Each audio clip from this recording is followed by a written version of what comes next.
चलिए बेटा, आज से अपन स्टार्ट करते हैं सबसे इंपॉर्टेंट टॉपिक आपके पूरे एससीएम पेपर का, and that is chapter number 8, performance measurement and evaluation. मतलब ये 2019 जब आप देखेंगे ना, तो दोनों अटेम्प्ट में इसकी शुरुआत हो चुकी है इस चैप्टर को सबसे ज्यादा किंग मेकर के रूप में, और आने वाले अटेम्प्ट में भी, चाहे वो 2020 का हो, चाहे 21 हो, चाहे 22 हो, आने वाले अटेम्प्ट में भी आप देखेंगे इस चैप्टर से बहुत majority of the portion, it means more than 25% marks इस अकेले चैप्टर से बिल्कुल पूछा जा सकता है। एक्सेप्शनली हो सकता है कोई एक आध अटेम्प्ट पे, आने वाले 4-5 अटेम्प्ट में से एक आध अटेम्प्ट पे इसमें से कम वेटेज रहे, लेकिन प्रोबेबिलिटी बहुत हाई है कि लगभग हर अटेम्प्ट में इस चैप्टर से पूछेगा ही पूछेगा।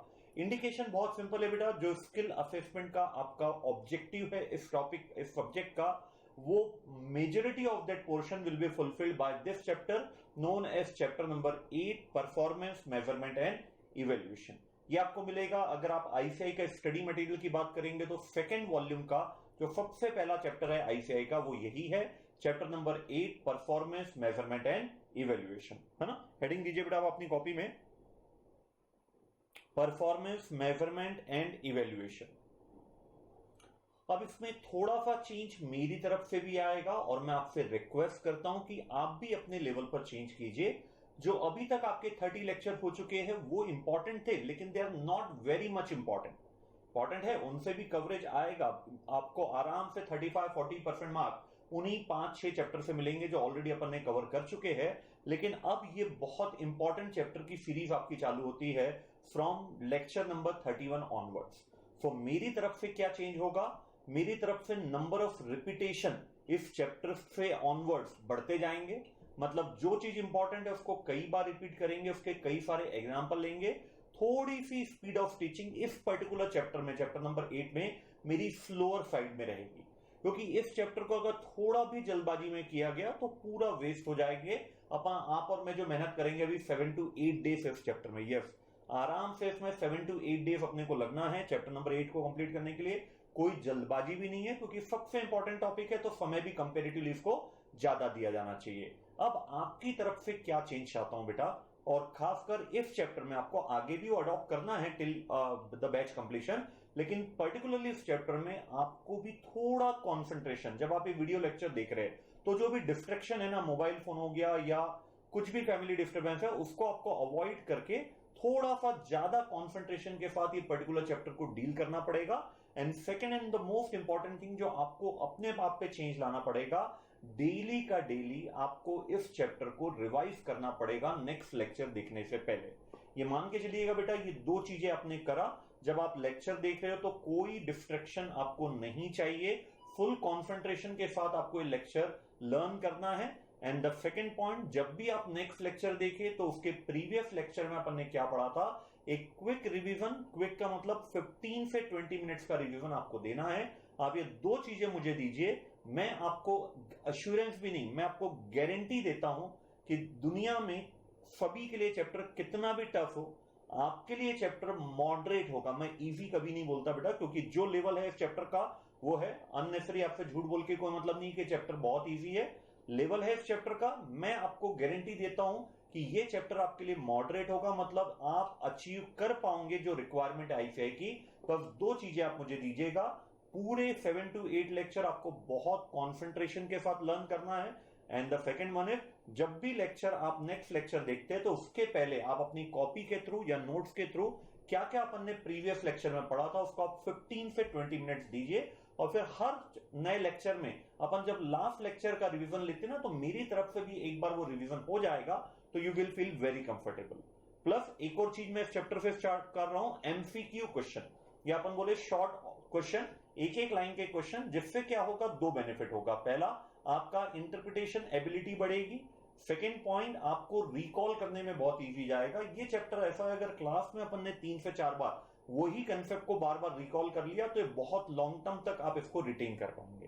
ठीक है बेटा, तो ये वादा अपने आप से कीजिए कि आप जब भी ये लेक्चर वॉच करेंगे तो पूरे कॉन्सेंट्रेशन के साथ, और कोशिश कीजिएगा टाइम गैप ना हो। मतलब आज आप एक लेक्चर देख रहे हो तो ऐसा ना हो कि आज से 3-4 दिन बाद इसी चैप्टर का आप दूसरा लेक्चर देख रहे हो। जब भी आप चैप्टर नंबर 8 के लेक्चर देख रहे हो तो मैं चाहूंगा आप कंटिन्यूटी में देखें, कभी भी इसमें ब्रेक नहीं होना चाहिए एक दिन से ज्यादा। आज लेक्चर देखा, ये ना हो आपसे कि आप 3-4 दिन बाद देख रहे हो, उससे जो कंटिन्यूटी ब्रेक होगी ना, तो कभी भी इस चैप्टर में वो कॉन्फिडेंस आपको नहीं आएगा जिसके लिए आप एलिजिबल हो, है ना। तो चलिए बेटा स्टार्ट करते हैं अपने चैप्टर को। हेडिंग दीजिए आप कॉपी में, performance measurement and evaluation. Performance measurement and evaluation. Chapter की हेडिंग हमें बताती है कि हम परफॉर्मेंस को मेजर भी करेंगे, मतलब क्वांटिफाई भी करेंगे। क्वांटिफाई करने के बाद हमें उसे इवेल्युएट भी करना है, मतलब दोनों कवरेज है इसमें, दोनों स्किल रिक्वायर्ड है। कंप्यूटेशन स्किल भी रिक्वायर्ड है and at the same time evaluation skill भी इसमें रिक्वायर्ड है। अब इंपॉर्टेंट क्वेश्चन ये है, हम किसका परफॉर्मेंस इवेल्युएट कर रहे हैं? क्या हम as a company as a whole का परफॉर्मेंस मेजर और इवेल्युएट कर रहे हैं, या हम अपने डिपार्टमेंटल मैनेजर का परफॉर्मेंस मेजर या इवेल्युएट कर रहे हैं? एंड द आंसर इज, इस पूरे चैप्टर में जब भी अपन परफॉर्मेंस को मेजर या इवेल्युएट करेंगे, हम एक पर्टिकुलर डिपार्टमेंट का परफॉर्मेंस मेजर और इवेल्युएट करते हैं कि कंपनी का उस पर्टिकुलर डिपार्टमेंट ने क्या परफॉर्मेंस दिया है। हम उसको पहले क्वांटिफाई करेंगे, क्वांटिफाई होने के बाद फिर हम उसका इवेल्युएशन स्टार्ट करेंगे। तो सबसे पहला पॉइंट आप रेड पेन से लिखिए, सबसे पहला पॉइंट लिखिए बेटा, whose performance is to be measured and evaluated? Whose performance is to be measured or evaluated? Question mark.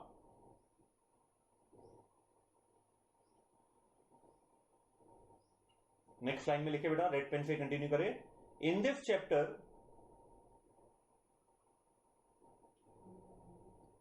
Comma we are not only measuring the performance, we are not only measuring the performance,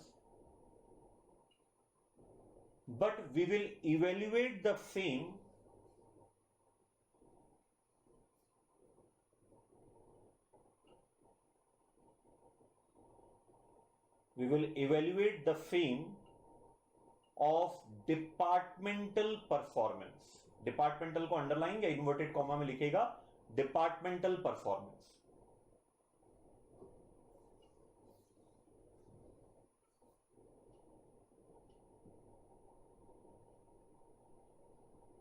next line में normal pen से लिखे बेटा, point यही है, पहला point ये। Next line में normal pen, thus departmental performance should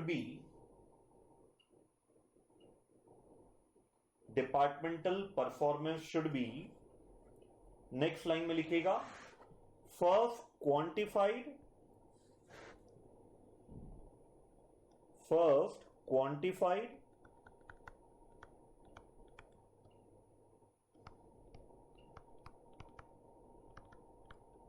and then evaluated. Next line में इवेल्युएटेड।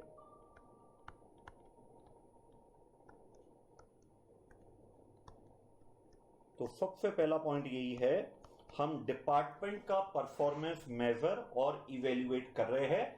सबसे पहले डिपार्टमेंट के परफॉर्मेंस को क्वांटिफाई किया जाएगा, क्वांटिफाई करने के बाद हम उसको इवेल्युएट करेंगे, जो टेक्निक हमारे पास यहां पे अवेलेबल है। अब लिखिए कवरेज, सेकेंड पॉइंट, कवरेज।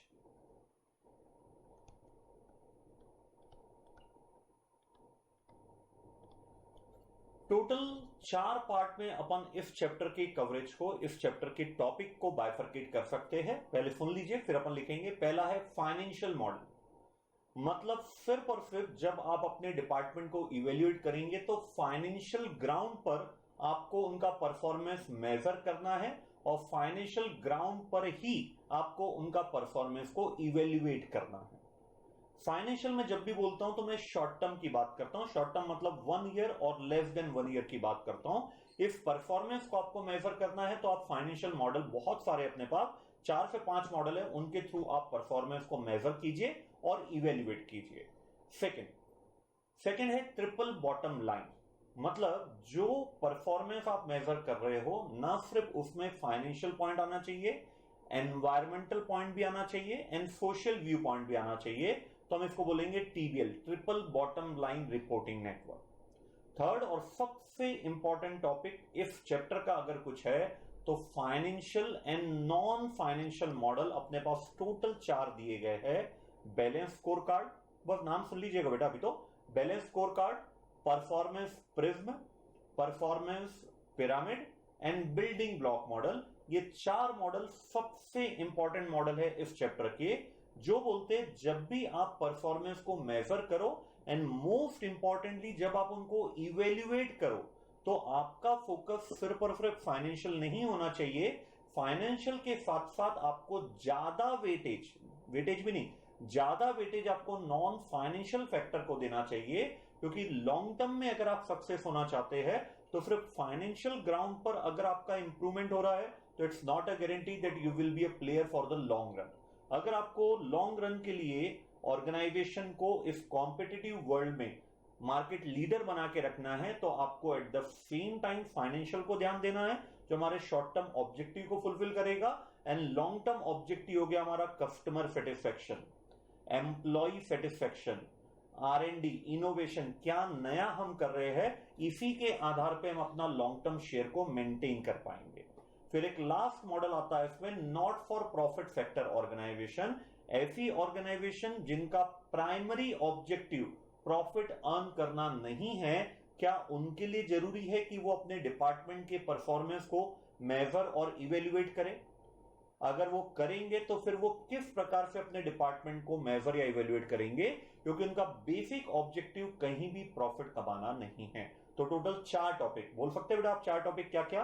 पहला financial model, second TBL triple bottom line, तीसरा तो बताइए आप क्या है, फाइनेंशियल के साथ साथ आपको ज्यादा वेटेज किसको देना है, नॉन फाइनेंशियल मॉडल को देना है, and the last topic is कैसे एक नॉट फॉर प्रॉफिट ऑर्गेनाइजेशन में, एक एनजीओ में क्या हम परफॉर्मेंस को मेजर और इवेल्युएट करें, अगर कर रहे हैं तो उसकी टेक्निक वही नहीं हो सकती है जो आपने एक फाइनेंशियल ऑर्गेनाइजेशन के लिए रखा है, प्रॉफिट मेकिंग ऑर्गेनाइजेशन रखा है, इसकी अप्रोच ऑल टुगेदर डिफरेंट होती है, और आप आगे पढ़ेंगे वो अप्रोच का नाम है वैल्यू फॉर मनी फ्रेमवर्क।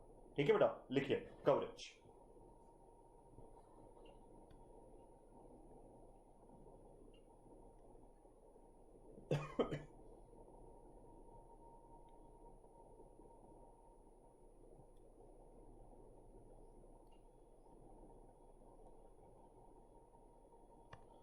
सबसे पहला पॉइंट है फाइनेंशियल मॉडल, फिर टीबीएल, नॉन फाइनेंशियल मॉडल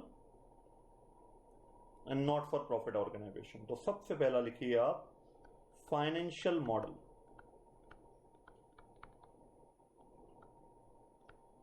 ये भी इंपॉर्टेंट है, माना इसमें नॉन फाइनेंशियल डिटेल इंपॉर्टेंट नहीं है, लेकिन फाइनेंशियल मॉडल भी एग्जामिनेशन में पूछा जा चुका है आपसे। फाइनेंशियल मॉडल के बाद आपका आएगा टीबीएल, अभी फुल फॉर्म नहीं भी लिखेंगे तो भी चलेगा बेटा, ट्रिपल बॉटम लाइन, टीबीएल का फुल फॉर्म है ट्रिपल बॉटम लाइन। फिर नॉन फाइनेंशियल मॉडल,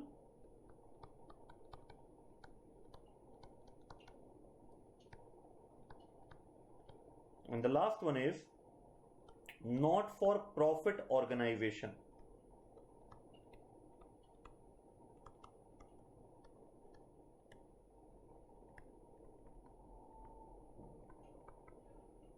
तो टोटल 4 टॉपिक है, इसके और सब टॉपिक है, अब वो अपन लिखते हैं।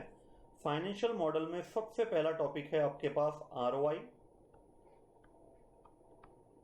RI, economic value added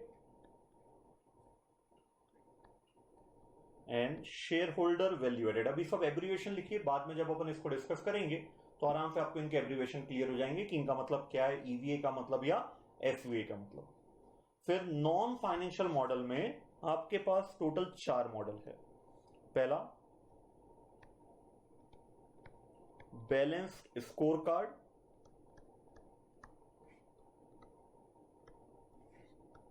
next performance pyramid,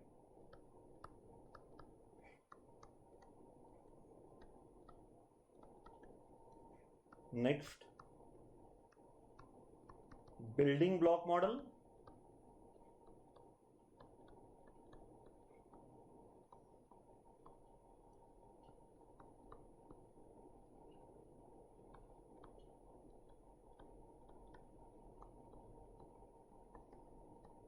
next is performance prism.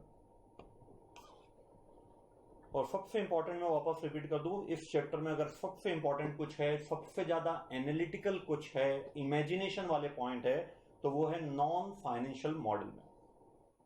इसके अलावा मिसलिनियस टॉपिक भी है, वो मैं इसमें नहीं लिखा रहा हूं। Ethical and non ethical consideration वो इस चैप्टर का नहीं है, लेकिन अपन ने उसके क्वेश्चन इस चैप्टर में रखा है, तो आप कोई भी चैप्टर में लगा सकते हैं, एथिकल ग्राउंड और नॉन एथिकल ग्राउंड, वो भी अपन इस चैप्टर में कवर करेंगे। तो ये टोटल अपना कवरेज है जो आने वाले 7 to 8 लेक्चर्स में अपन बहुत आराम से, बहुत इन डेप्थ इसको पढ़ने की कोशिश करेंगे।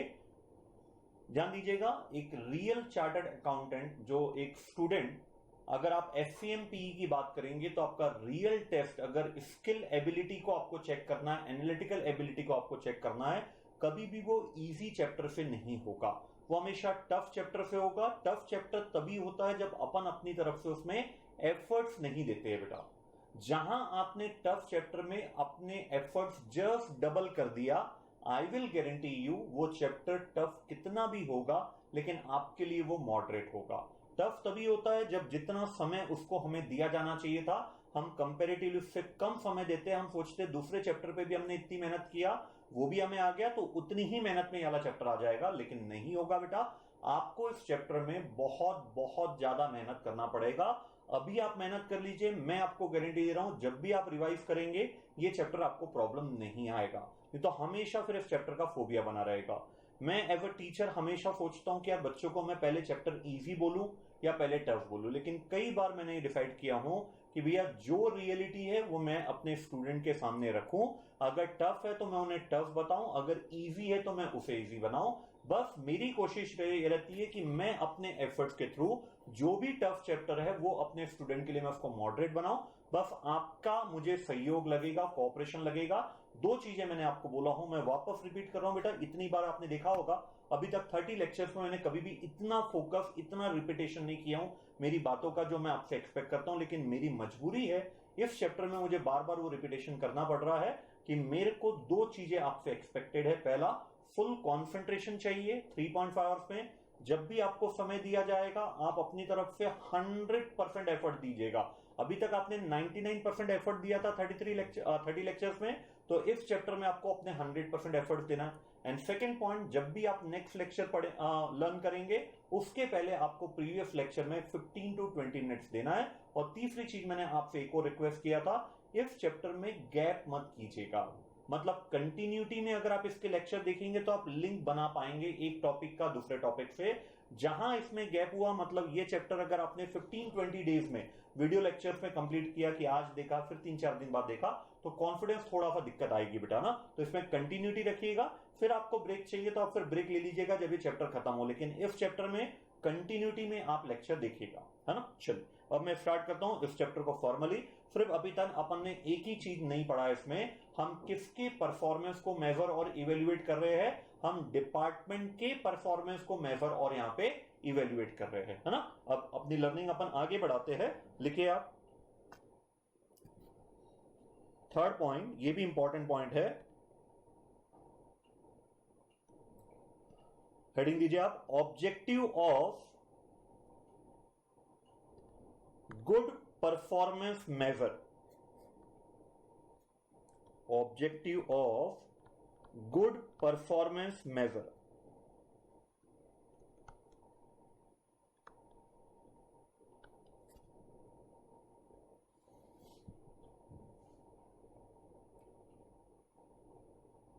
जो भी बेस लेकर आप अपने डिपार्टमेंट का परफॉर्मेंस को इवेल्युएट करना चाहते हो, वो परफॉर्मेंस बेस ये तीनों ऑब्जेक्टिव को अगर फुलफिल करेगा तो हम बोलेंगे हाँ आपने एक लॉजिकल परफॉर्मेंस मेजरमेंट बेस लिया है।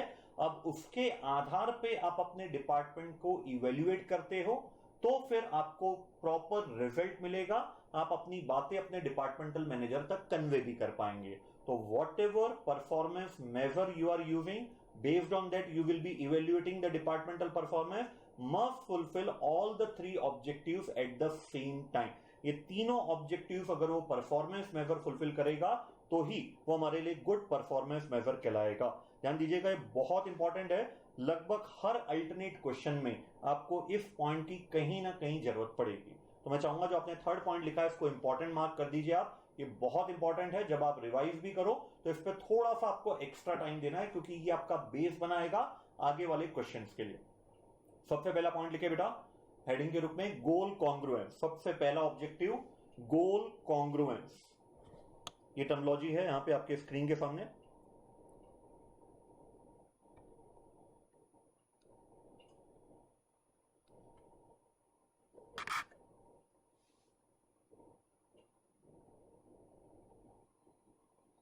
इसमें लिखिए आप, गोल कॉन्ग्रुएंस का मतलब क्या है। मतलब जो भी मैं परफॉर्मेंस मेजर ले रहा हूं उससे गोल कॉन्ग्रुएंस अचीव होना चाहिए। तो पहली बार ये टर्मिनोलॉजी आ रही है आपको, goal congruence. What is goal congruence? लिखिए बेटा, डिपार्टमेंट के decision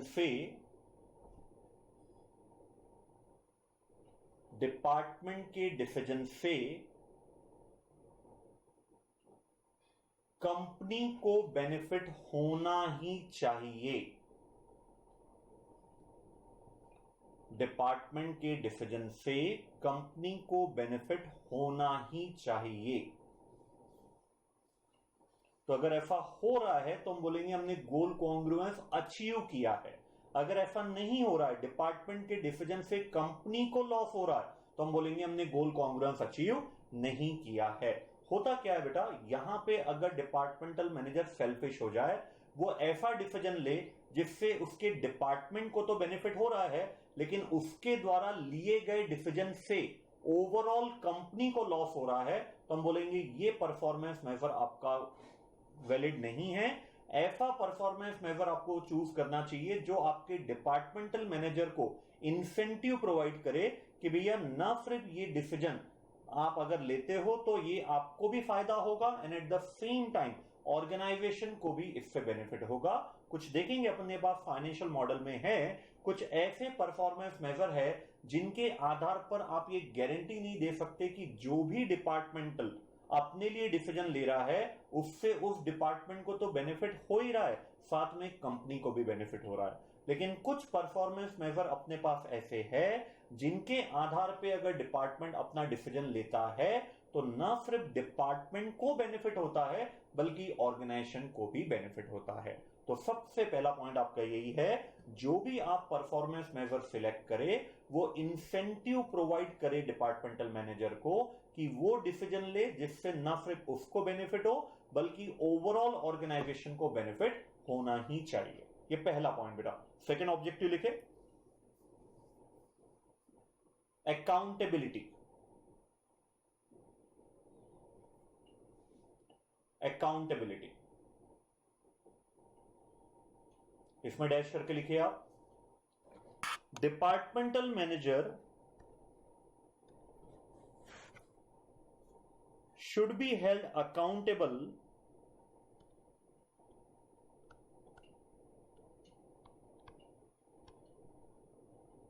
departmental manager should be held accountable only and only for controllable factor. Departmental manager should be held accountable only and only for controllable factor.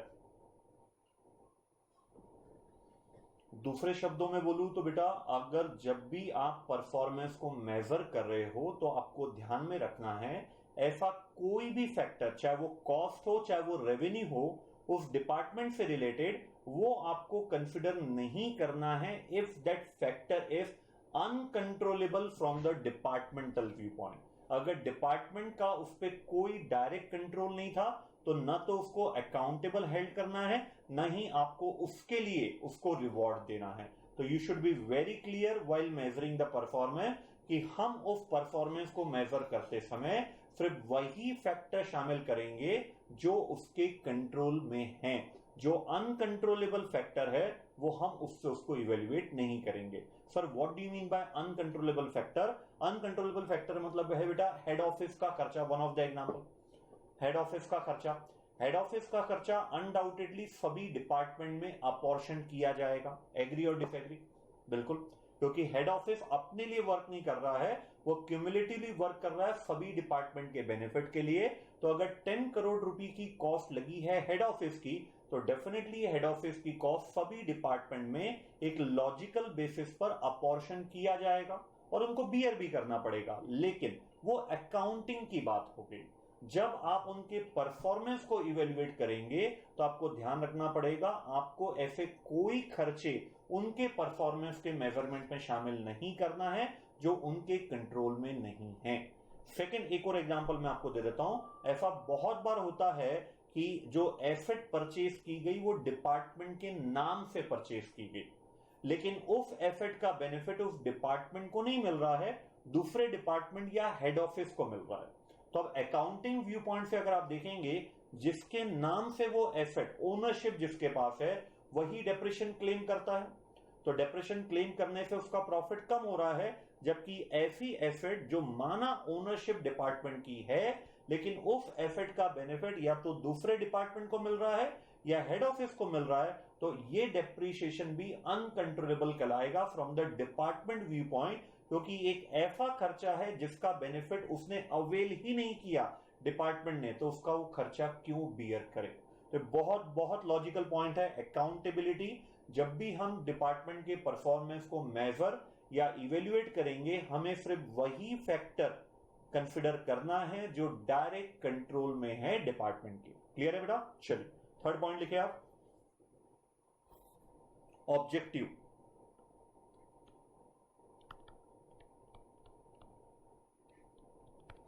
इसमें लिखे आप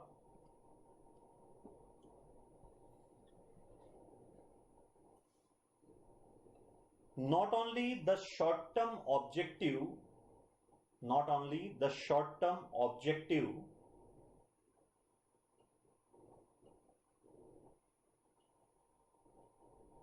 bracket में लिखिए profit,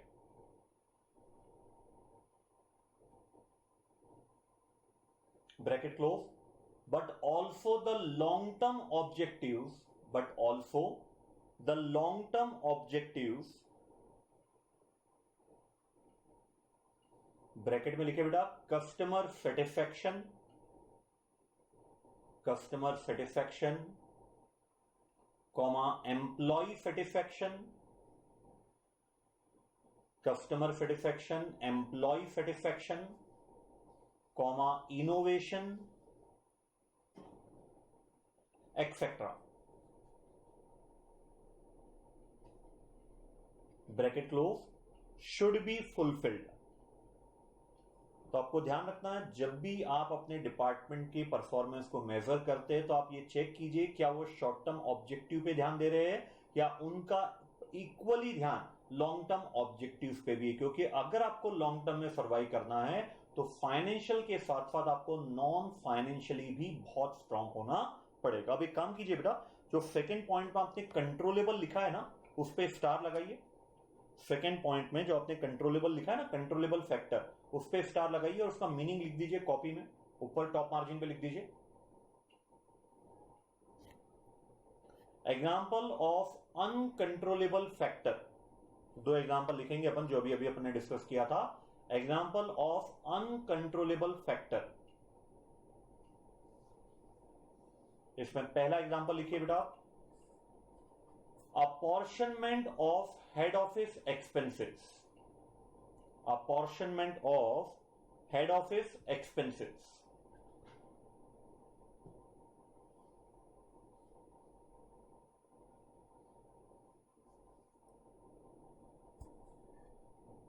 second example लिखिए, asset owned by department, asset owned by department but benefit received by other, asset owned by department but benefit received by other।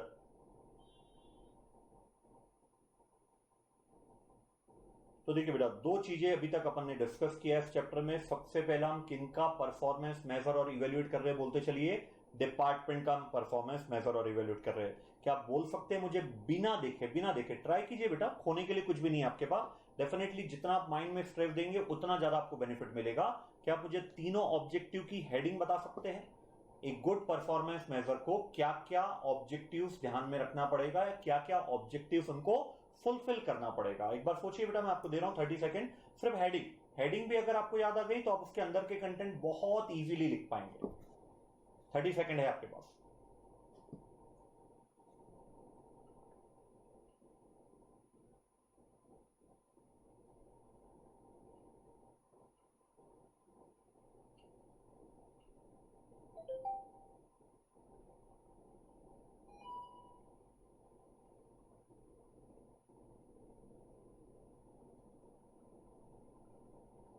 क्या क्या थे बेटा? पहला गोल कॉन्ग्रुएंस, सेकंड था अकाउंटेबिलिटी, थर्ड था ऑब्जेक्टिव। गोल कॉन्ग्रुएंस का मतलब डिपार्टमेंट के डिसीजन से न सिर्फ डिपार्टमेंट को बेनिफिट हो रहा हो बल्कि कंपनी को भी बेनिफिट हो रहा हो, तो हम ऐसे डिसीजन को बोलेंगे हाँ गोल कॉन्ग्रुएंस इस फैक्टर ने अचीव किया है।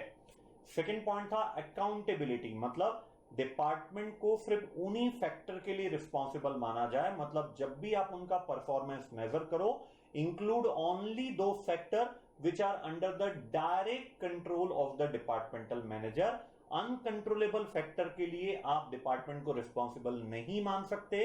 इसका मतलब जब भी आप उनका परफॉर्मेंस को मेजर करोगे, अवॉइड या ignore that uncontrollable factor in your measurement of performance. ठीक है। थर्ड पॉइंट है ऑब्जेक्टिव। जो भी आपने परफॉर्मेंस मेजर सेट किया है उससे न सिर्फ short term objective that is profitability of the organisation, but also the long term objective, customer satisfaction, employee satisfaction, innovation, new product in the market, increase market share, ये सब चीजें दिन पर दिन आपकी बढ़नी चाहिए, तो फिर आप लॉन्ग टर्म में सक्सेसफुल हो सकते हो। ठीक है। चलिए अब फॉर्मली अपन स्टार्ट करते हैं। जैसा अपन ने देखा था टोटल 4 पार्ट में अपन ने इसको बाइफरकेट किया है। पहला फाइनेंशियल, दूसरा triple bottom line TBL, third non financial and fourth is not for profit organisation. तो सबसे पहली हेडिंग, मेजर हेडिंग अपन स्टार्ट करते हैं फाइनेंशियल मॉडल, जिसमें टोटल अपने पास 4 मॉडल अवेलेबल है, आरओआई, आरआई, ईवीए और शेयर होल्डर वैल्यू एडेड, है ना। लिखिए बेटा, हेडिंग दीजिए आप, financial performance measure, financial performance measure, heading दीजिए फाइनेंशियल परफॉर्मेंस मेजर।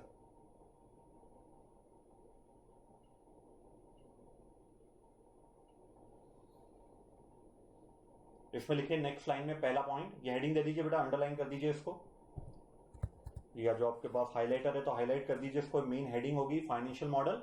अब इसके अंदर अपन बात कर रहे हैं, सबसे पहला पॉइंट लिखे, there are total 4 financial model in our syllabus. There are 4 financial model in our syllabus. पहला लिखिए बेटा आप डैश करके, या तो एक काम करो डैश कर दो, डैश करके लिखो आरओआई कॉमा आर आई, सभी कैपिटल लेटर में लिखिएगा बेटा, ROI comma R I, residual income abbreviation उसका R I. Third EVA, economic value added, EVA and FVA, shareholder value added, abbreviation लिखना है बेटा बस, एफवीए। तो टोटल 4 फाइनेंशियल मॉडल है। जब भी क्वेश्चन आपको चेक करेगा कि डिपार्टमेंट का परफॉर्मेंस आपको न सिर्फ मेजर करना है, इवेल्युएट भी करना है फाइनेंशियल मॉडल पे, तो they can ask you a single और a combination of the above 4 financial model, ROI, RI, economic value added and shareholder value added. ठीक है बेटा। चलिए अपन अब पहले स्टार्ट करते हैं रिटर्न ऑन इन्वेस्टमेंट। कुछ ना कुछ बेसिक आइडिया आप बच्चों को सभी को है रिटर्न ऑन इन्वेस्टमेंट के बारे में, लेकिन यहां पे अपन उसको और एडवांस लेवल पे ले जाएंगे। मेजर तो आपको करना आता है कि आरओआई कैसे निकालते हैं, मेन चीज आपको यहां पे सीखना है आरओआई निकालने के बाद उसका इवेल्युएशन कैसे किया जाएगा, ताकि वो तीनों ऑब्जेक्टिव हमारे फुलफिल हो रहे या नहीं हो रहे हमें ये चेक करना है। फिर एक बहुत अच्छा यहाँ पे कंपैरिजन होता है आरओआई और आरआई के बीच में। जो एडवांटेज है आरओआई का वो डिसएडवांटेज है आरआई का, और जो एडवांटेज है आरआई का वो डिसएडवांटेज है आपके आरओआई का। तो बहुत चांसेस है कि जब भी फाइनेंशियल मॉडल अगर आपको पूछेगा तो आरओआई और आरआई आपको दोनों पूछेगा एक क्वेश्चन में, और बाद में उनसे रिलेटेड कंबाइंड इवेल्युएशन भी आपसे पूछेगा। जबकि इकोनॉमिक वैल्यू एडेड का अपने आप में एक सिंगल क्वेश्चन आपको बिल्कुल आ सकता है 8 to 10 मार्क्स का। पहली बात तो जब ये इकोनॉमिक वैल्यू एडेड मैंने सबसे फर्स्ट टाइम देखा था कॉस्टिंग में, तो मुझे भी बड़ा सरप्राइज हुआ था कि ये वाला टॉपिक यहां पे क्यों रखा गया है। जब आप अपना पेपर नंबर 2 देखेंगे स्ट्रेटेजिक फाइनेंशियल मैनेजमेंट, तो ये फाइनेंशियल मैनेजमेंट से रिलेटेड है बॉस, इकोनॉमिक वैल्यू एडेड। लेकिन जब आप उस चैप्टर को कंपेयर करेंगे, आपका जो पेपर नंबर 2 है स्ट्रेटेजिक फाइनेंशियल मैनेजमेंट, और जो अपने इस चैप्टर में टॉपिक है, दे आर ऑलमोस्ट सिमिलर। कोई डिफरेंस नहीं है। जिस बच्चे ने यहां पे इकोनॉमिक वैल्यू एडेड पढ़ा है उसका एफएफएम में इकोनॉमिक वैल्यू एडेड हो गया, एंड वाइस वर्सा। लेकिन अभी मैं मान के चलूंगा जब ये टॉपिक मैं पढ़ाऊंगा कि आप इकोनॉमिक वैल्यू एडेड पहली बार पढ़ रहे हो, मतलब अभी तक आपका पेपर नंबर 2 नहीं हुआ है ना। क्योंकि ये मान लेना कि आपको आता है मेरे लिए गलत हो जाएगा, क्योंकि अगर मेरे सब्जेक्ट में रखा गया है तो मेरे लिए मानना ज्यादा बेटर रहेगा कि आपने अभी तक एफएफएम नहीं किया है। करा भी है तो वो आप टॉपिक भूल गए, मैं तो इसको जीरो से स्टार्ट करूंगा। And shareholder value added it is an advancement of economic value added ही है। छोटा वा डिफरेंस है, हार्डली 3 to 4 मिनट्स में कंप्लीट हो जाता है शेयर होल्डर वैल्यू एडेड। सबसे इंपॉर्टेंट अगर आप फाइनेंशियल मॉडल में देखेंगे तो ये 3 है, return on investment, residual income और इकोनॉमिक वैल्यू एडेड, है ना। अब मैं आपको समय दे रहा हूं बेटा, अब आप नोट्स ओपन कीजिए page number 3। Return on investment के बारे में और आरआई के बारे में दोनों एक साथ पढ़ना है आपको, रिटर्न ऑन इन्वेस्टमेंट और आरआई। एक बार आप अपने लेवल पर इसको पढ़ने की कोशिश कीजिए, साथ में इसको आप इंटरप्रेट भी कीजिएगा। अल्टीमेटली आपको कैलकुलेशन नहीं सीखना है, calculation will carry hardly 20% marks. Main है इसका इवेल्युएशन। कुछ कुछ पॉइंट इवेल्युएशन के यहाँ पे दिए हुए हैं, तो मैं चाहूंगा एक बार बहुत अच्छे से आप अपने लेवल पर आरओआई और आरआई जो इस नोट्स में दिए पेज नंबर 3 और 4 में पढ़िए। मैं पूरे आपको 4 मिनट्स दे रहा हूं, which are more than enough for covering this topic available in our notes, है ना। फिर 4 मिनट बाद अपन इसको लिखेंगे भी, और बहुत इन डेप्थ समझना है। आज का पूरा लेक्चर आरओआई और आरआई में जाएगा। कंटेंट बड़े कम है, आप देख रहे हो उसमें hardly 1 to 1.5 pages he content है, लेकिन इसमें जो क्वेश्चन की लेवल है वो बहुत अच्छे लेवल बनते हैं, न्यूमेरिकल क्वेश्चन, है ना। तो 4 मिनट देता हूं बेटा, आप पढ़िए इसको अपने लेवल पर, और इंपॉर्टेंटली समझने की कोशिश कीजिएगा, सिर्फ न्यूज़पेपर रीडिंग नहीं लगाना है आपको, ठीक है। चलिए ट्राई कीजिए आप एक बार।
बहुत आराम से पढ़िएगा बेटा ना, मेन है इंटरप्रिटेशन, उसका इवेल्युएशन।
चलिए बेटा अब स्टार्ट करूं। ROI एंड RI, बहुत बहुत ध्यान समझिएगा बेटा, बहुत अच्छे लेवल ऑफ क्वेश्चन है। मतलब आज पूरा लेक्चर अपना ROI और RI में ही जाने वाला है।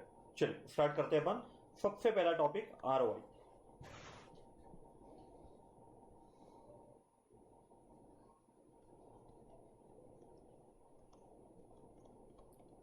ROI में सबसे पहला पॉइंट आप लिखे फॉर्मूला। किसका परफॉर्मेंस आप मेजर और इवेल्युएट कर रहे हो? डिपार्टमेंट का परफॉर्मेंस आप मेजर और इवेल्युएट कर रहे हो। तो ध्यान दीजिएगा जो फॉर्मूला बनेगा वो क्या? डिविजनल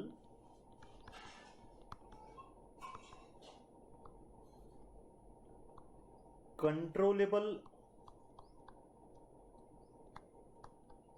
प्रॉफिट डिवाइडेड बाय, साथ में लिखना है बेटा आपको, है ना, डिविजनल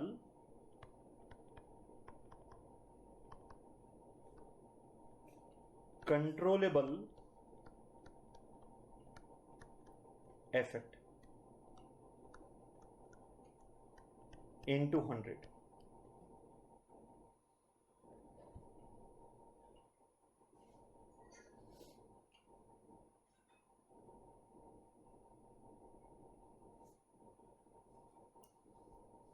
तो सबसे पहले न्यूमरेटर में जो कंट्रोलेबल प्रॉफिट आ रहा है उसका मतलब क्या? कंट्रोलेबल प्रॉफिट का मतलब है हर वो फैक्टर, हर वो कॉस्ट, हर वो रेवेन्यू जो डिपार्टमेंट के डायरेक्ट कंट्रोल में था, उसके द्वारा जो प्रॉफिट जनरेट हो रहा है वो कहलाएगा कंट्रोलेबल प्रॉफिट। अगर उस प्रॉफिट के कैलकुलेशन में कोई अनकंट्रोलेबल फैक्टर भी शामिल हुआ है तो हमें उसको नलिफाई करने के लिए जस्ट रिवर्स ट्रीटमेंट देना पड़ेगा। अगर हमने अनकंट्रोलेबल कॉस्ट को कंसिडर किया है तो प्रॉफिट निकालते समय वो कॉस्ट माइनस हुई है तो उसको नलिफाई करने के लिए हम उसको वापस एड बैक कर देंगे। And similarly in case of revenue, अगर कोई अनकंट्रोलेबल रेवेन्यू हमें हुआ है तो वो उसके कारण ये प्रॉफिट मेरा बढ़ के आ रहा है तो उसको नलिफाई करने के लिए मुझे इसको डिडक्ट करना पड़ेगा। तो लिखिए पहला यहीं पे आप,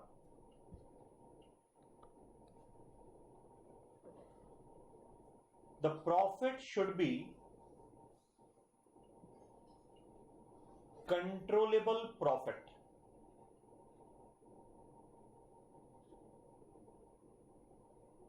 The profit should be controllable profit। Full stop। If any uncontrollable factor if any uncontrollable factor has been considered, if any uncontrollable factor has been considered, comma, we have to nullify such factor, such uncontrollable factor. We have to nullify such uncontrollable factor.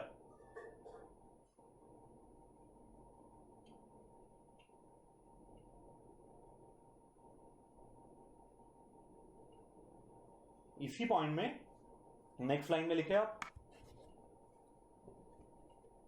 तो पहला हो गया आपका controllable profit का मतलब क्या, इसमें जो अनकंट्रोलेबल प्रॉफिट है उसको आपको नलिफाई करना पड़ेगा। सेकंड पॉइंट है it should be after considering depreciation, लिखिए आप इसमें it should be after considering depreciation.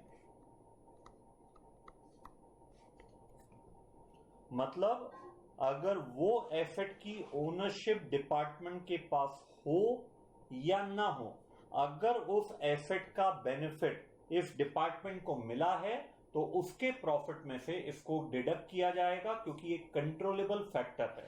तो एक स्टार बना के आप कॉपी के टॉप मार्जिन पे लिख दीजिए बेटा यहां पे,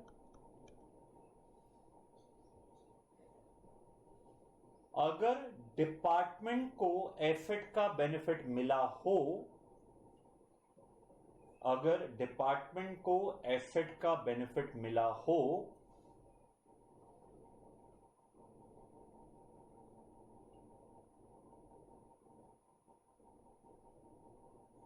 comma, whether the ownership is with the department or HO, अगर एसेट का बेनिफिट डिपार्टमेंट को मिला हो, whether the ownership is with department और HO, उससे कोई फर्क नहीं पड़ेगा। अगर बेनिफिट मिला है उस एसेट का तो डेफिनेटली उस एसेट का डेप्रिसिएशन भी कंट्रोलेबल प्रॉफिट कहलाएगा। क्लियर है बेटा? अब सेकेंड पॉइंट लिखें,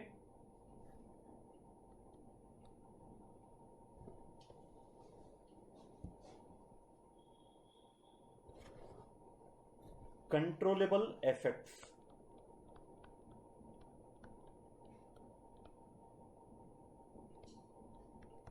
इसमें पहला पॉइंट लिखे आप, एसेट्स का मतलब यहां पे करंट एसेट से भी है और नॉन करंट एसेट से भी है। लिखे यहां पे assets means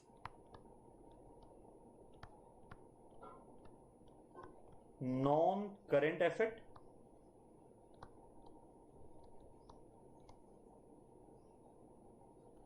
and working capital means current asset minus current liability. तो यहां पे जो एसेट्स लिख रहे हैं अपन, उसको आप इन्वेस्टमेंट बोल सकते हो, उसको आप कैपिटल एम्प्लॉयड बोल सकते हो, it doesn't make any difference. Important चीज ये है ना सिर्फ उसमें नॉन करंट एसेट जैसे फिक्स्ड एसेट भी आएगी, बल्कि वर्किंग कैपिटल भी आएगा। मतलब करंट एसेट और करंट लायबिलिटी का भी इंपैक्ट हमें देना है।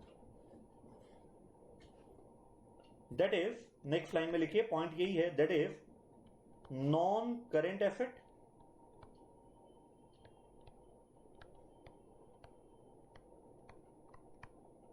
Plus current asset minus current liabilities.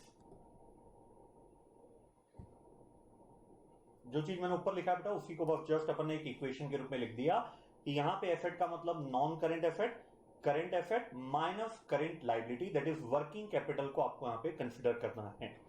Second point लिखे, non current asset should be after depreciation. जो फिक्स्ड एसेट है हमें उसकी हिस्टोरिकल कॉस्ट नहीं लेना है, हमें बुक वैल्यू कंसिडर करना है on the date of performance measurement. Book value का मतलब historical cost minus accumulated depreciation. Third point लिखे, whether asset should be opening, whether asset should be opening, closing or average। अब जो आपने बोला कि भैया ठीक है, ये एसेट हो गया, इन्वेस्टमेंट हो गया, कैपिटल एम्प्लॉयड, कुछ भी बोल सकते हैं आप इसको, ये ओपनिंग होना चाहिए या क्लोजिंग एसेट होना चाहिए या एवरेज होना चाहिए, कोई लॉजिक आपको ढूंढने की जरूरत नहीं है। 100% क्वेश्चन आपको बताएगा कि आपको ओपनिंग एसेट लेना है, क्लोजिंग एसेट लेना है या एवरेज एसेट लेना है। लिखिए, there is no fix rule, इसमें लिखिए there is no fix rule, कोई फिक्स रूल नहीं है कि आपको ओपनिंग लेना है, क्लोजिंग लेना है या एवरेज लेना है। There is no fix rule. Question will clearly communicate which capital is to be considered, which assets is to be considered. Question will clearly communicate which assets is to be considered.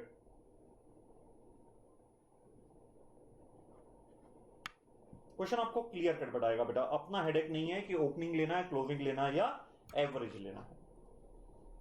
ये हो गया आपका second point. जब आप formula निकाले तो आपको याद रखना है डिपार्टमेंटल, आप परफॉर्मेंस मेजर कर रहे हो तो डिपार्टमेंटल का प्रॉफिट चाहिए, डिपार्टमेंट की एसेट चाहिए। प्रॉफिट का मतलब है यहां पे profit after depreciation but before considering any uncontrollable factor.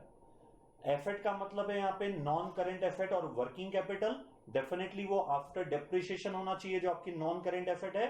और ओपनिंग लेना है, क्लोजिंग लेना है या एवरेज लेना है, यह आपको क्वेश्चन 100% बताएगा। आपको और मुझे टेंशन लेने की जरूरत नहीं है, बस you have to be very vigilant while reading the question कि क्वेश्चन ने हमें कौन सी एसेट यूज करने बोला है, ओपनिंग, क्लोजिंग या एवरेज। मैं आपको बताऊंगा वो जब आएगा क्वेश्चन में। नेक्स्ट लिखिए बेटा आप third point, main third point,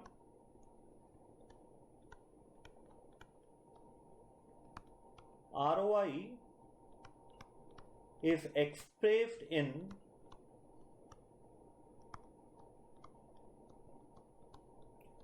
percentage terms.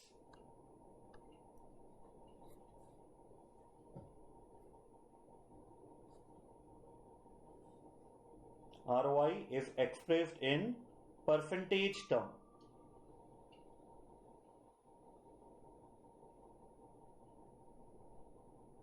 मतलब ये एब्सोल्यूट टर्म्स में हम मेजर नहीं करते। आगे और लिख सकते हैं that is in relative terms. Percentage terms को आप क्या बोलेंगे, रिलेटिव टर्म्स। रुपीज में एक्सप्रेस नहीं होता है, ये परसेंटेज में एक्सप्रेस होता है। आरओआई बहुत बड़ा रोल है बेटा, इसलिए लिखा रहा हूं। तो चीजें बहुत सिंपल थी, ऊपर आपने 100 से मल्टीप्लाई किया तो डेफिनेटली परसेंटेज में ही एक्सप्रेस होता है। अब 4 पॉइंट लिखे, ये इंपॉर्टेंट है, एडवांटेज। हेडिंग बस आप रेड पेन से दीजिएगा, एडवांटेज।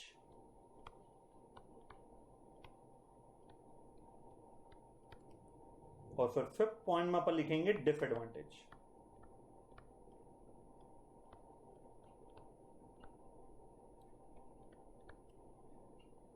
एडवांटेज में लिखिए आप डिफरेंट साइज डिपार्टमेंट, डिफरेंट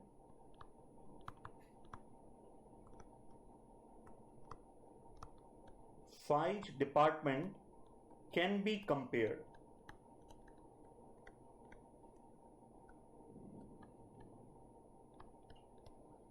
क्योंकि ये परसेंटेज में एक्सप्रेस करता है बेटा, इसलिए ये फर्क नहीं पड़ेगा कि एक डिपार्टमेंट के पास एसेट 2 करोड़ की है, दूसरे डिपार्टमेंट के पास एसेट 10 करोड़ की है। ध्यान देना, हमने एक वर्ड लिखा है, बहुत इंपॉर्टेंट वर्ड है वो, डिफरेंट डिपार्टमेंट नहीं लिखा हमने, वर्ड लिखा है डिफरेंट साइज डिपार्टमेंट।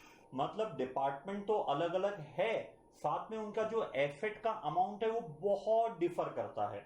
एक डिपार्टमेंट के पास अमाउंट 2 करोड़ रुपए का है, दूसरे डिपार्टमेंट के पास अमाउंट 10 करोड़ रुपए का है। फिर भी अगर हम इंट्रा कंपैरिजन करना चाहें, दोनों डिपार्टमेंट को कंपेयर करना चाहे आरओआई के बेसिस पे, तो कंपैरिजन हो जाएगा, क्योंकि हमारा कंपैरिजन रूपी टर्म्स में नहीं हो रहा है। रूपी टर्म्स को हम आगे बोलेंगे एब्सोल्यूट टर्म्स बोला जाता है। हमारा कंपैरिजन रूपी टर्म्स में ना होके रिलेटिव टर्म्स में हो रहा है, दैट इज परसेंटेज में हो रहा है। तो हम चेक करेंगे डिपार्टमेंट ए ने कितने परसेंट आरओआई कमाया, डिपार्टमेंट बी ने कितने परसेंट आरओआई कमाया। जब मैं उस रूपी टर्म को परसेंटेज में एक्सप्रेस कर देता हूं तो इससे यह फर्क नहीं पड़ता कि किसके पास कितना इन्वेस्टमेंट है या कैपिटल एम्प्लॉयड है या नेट एसेट है। इंपॉर्टेंट है आपने रिलेटिव टर्म में कन्वर्ट किया है। You can compare different department, नहीं डिफरेंट साइज डिपार्टमेंट को भी आप कंपेयर कर सकते हैं। फिर लिखिए डिसएडवांटेज क्या है इसका, सबसे बड़ा डिसएडवांटेज है इसका goal congruence. Goal congruence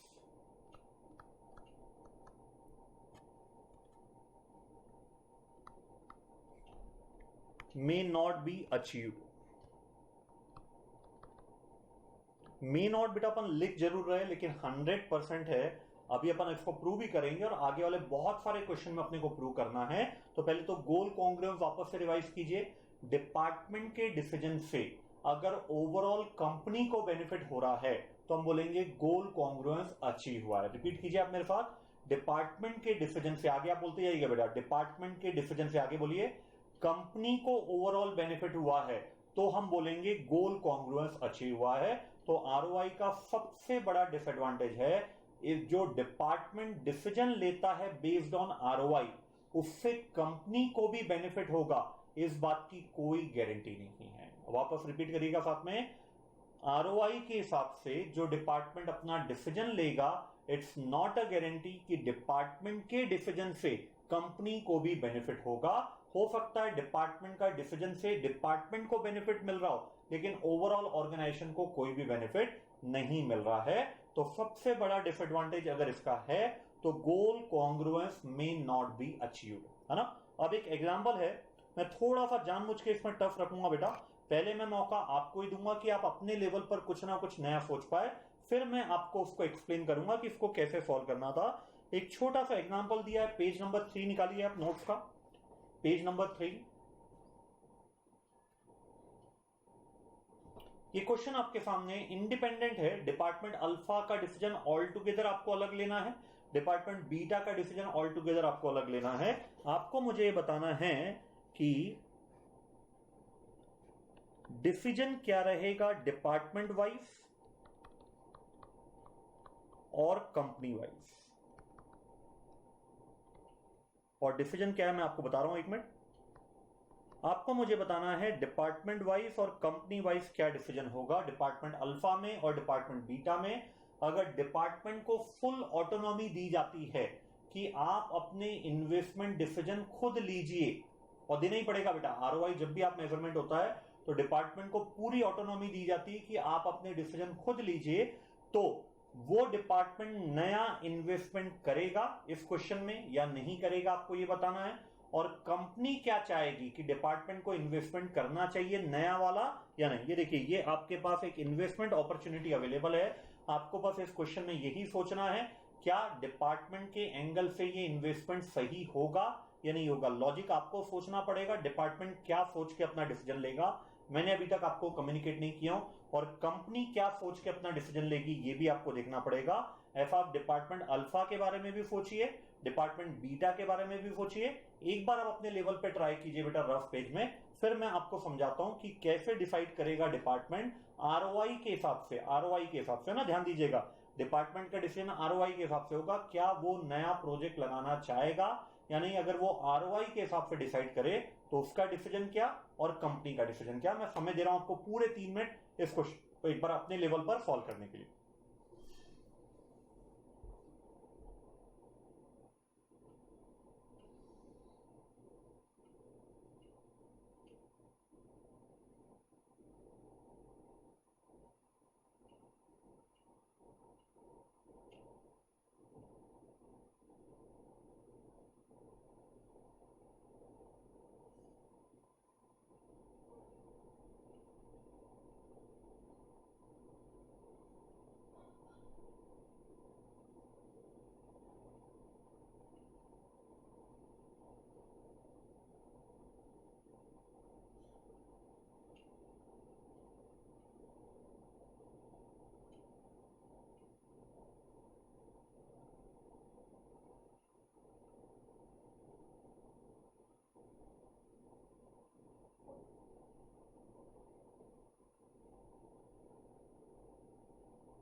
1 minute और है बेटा, सोचिए डिपार्टमेंट क्या डिसीजन लेगा अगर आरओआई के हिसाब से उसको डिसीजन लेने का मौका दिया जाए, और फिर चेक कीजिए कंपनी का क्या डिसीजन होगा, कंपनी वो नया इन्वेस्टमेंट करना चाहेगी या नहीं करना चाहेगी।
चलिए बेटा स्टार्ट करूं। देखिए डिपार्टमेंट अल्फा की अगर मैं बात करूं तो डिपार्टमेंट अल्फा के पास एक इन्वेस्टमेंट के लिए अपॉर्चुनिटी है। कितने रुपए का इन्वेस्टमेंट है? 20 लाख का। कितने रुपए का कंट्रीब्यूशन कमाएगा वो? 2 लाख का। और उन्होंने उसको आरओआई टर्म्स में एक्सप्रेस भी करके दिया है कि वो 10% कमाएगा। ठीक है साहब। प्रेजेंट आरओआई ऑफ डिपार्टमेंट, आज की तारीख में डिपार्टमेंट अल्फा कितने परसेंट आरओआई कमा रहा है? 13%। अब आपको, और ओवरऑल कंपनी की कॉस्ट ऑफ कैपिटल कितनी है? 8%। मतलब कंपनी जो भी लोन एक्वायर करती है उसका वेटेड एवरेज कॉस्ट है 8%। नाउ अब आपको डिपार्टमेंट के लिए डिसाइड करना है क्या डिपार्टमेंट ये इन्वेस्टमेंट करना चाहेगा, वो क्या लॉजिक लगाएगा इन्वेस्टमेंट करने या ना करने में। आपने सोचा ही होगा बेटा, अब बस मैं आपको उसी को कम्युनिकेट करता हूं। डिपार्टमेंट का डिसीजन सिंपल है, उसको पता है at the end of the period मेरा बोनस, मेरा परफॉर्मेंस आरओआई के हिसाब से डिसाइड होगा। ठीक है। आज मेरे पास जो भी एसेट अवेलेबल है उन एसेट से आज मैं 13% का आरओआई अर्न कर रहा हूं। क्लियर? अब ये नया इन्वेस्टमेंट जो भी मेरे पास अपॉर्चुनिटी है, ऑटोनॉमी दी गई है मुझे इन्वेस्टमेंट करना है तो करेंगे, नहीं करना है तो नहीं करेंगे। अब इस ऑटोनॉमी को मैं तभी एक्सप्लोर करूंगा जब मेरा नया इन्वेस्टमेंट, ध्यान सुनिएगा बेटा बहुत इंपॉर्टेंट पॉइंट है, मेरा नया इन्वेस्टमेंट मुझे आरओआई एग्जिस्टिंग के बराबर या उससे ज्यादा देगा तो ही मैं नया इन्वेस्टमेंट करूंगा, वरना मैं ये इन्वेस्टमेंट को रिजेक्ट कर दूंगा। इस केस में अगर आप देखेंगे डिपार्टमेंट अल्फा के केस में, तो आज का एग्जिस्टिंग आरओआई 13% है। अगर ये इन्वेस्टमेंट ना करे तो डिपार्टमेंट का मेजरमेंट और उसका इवैल्यूएशन कितने परसेंट आरओआई के हिसाब से होगा? 13%। लेकिन अगर ये नया इन्वेस्टमेंट डिपार्टमेंट अल्फा लगा देता है तो उसका वेटेड एवरेज आरओआई, पॉइंट ध्यान रखिएगा, वेटेड एवरेज आरओआई 13% से कम हो जाएगा, क्योंकि अब एक ऐसा इन्वेस्टमेंट उसके इन्वेस्टमेंट में जुड़ जाएगा जो 13% से कम कमा रहा है। वो वेटेड एवरेज आरओआई कितना होगा अपने को निकालना नहीं है, डेटा भी नहीं दिया है, लेकिन ये कंफर्म है अगर आपका इन्वेस्टमेंट 13% से कम देगा तो आपका वेटेड एवरेज आरओआई 13 से कम आएगा। तो डिपार्टमेंट बोलेगा जब मेरा इवैल्यूएशन, जब मेरा मेजरमेंट आरओआई के हिसाब से हो रहा है और नया इन्वेस्टमेंट मुझे उतना आरओआई नहीं दे रहा है जितना मेरा आज का एग्जिस्टिंग इन्वेस्टमेंट है, तो मैं ये इन्वेस्टमेंट नहीं करना चाहूंगा, वो मना कर देगा। लेकिन डिपार्टमेंट बीटा के बारे में अगर आप सोचेंगे तो डिपार्टमेंट बीटा ये इन्वेस्टमेंट जरूर करना चाहेगा, क्योंकि आज की तारीख में डिपार्टमेंट बीटा कितने परसेंट आरओआई कमा रहा है? 5%। अब अगर ये नया इन्वेस्टमेंट उसने इंप्लीमेंट कर दिया तो नए इन्वेस्टमेंट का आरओआई कितना है? 7%। इसका मतलब जब ओवरऑल आरओआई निकाला जाएगा नए इन्वेस्टमेंट के बाद, तो आज के कंपैरिजन में आरओआई बढ़ जाएगा। आज के कंपैरिजन में आरओआई बढ़ जाएगा मतलब डिपार्टमेंट बीटा अपना परफॉर्मेंस इंप्रूव कर देगा। तो डिपार्टमेंट बीटा बोलेगा हाँ ये मैं इन्वेस्टमेंट लगाना चाहता हूं, क्योंकि ऑटोनॉमी दी गई उनको। अब आते हैं अपन कंपनी के एंगल से।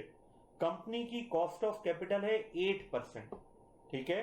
जबकि नया इन्वेस्टमेंट डिपार्टमेंट अल्फा में कितने परसेंट रिटर्न कमा के देगा? 10%।